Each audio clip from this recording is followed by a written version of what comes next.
Today, we're going to be talking about how to manage inventory.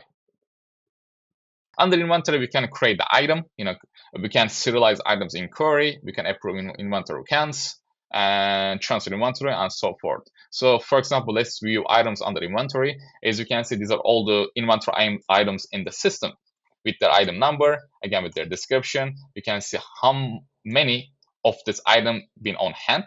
For this example, we have 12 of this item. And we can also see item class with their location and under this stock room.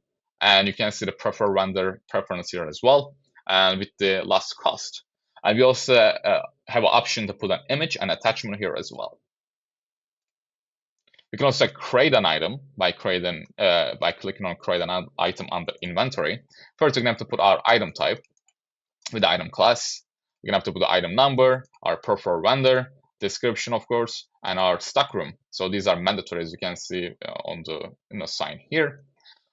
We also have an option to put our manufacturer ID, our vendor part number, our cost, and so forth. We can also approve inventory counts. We also have that option.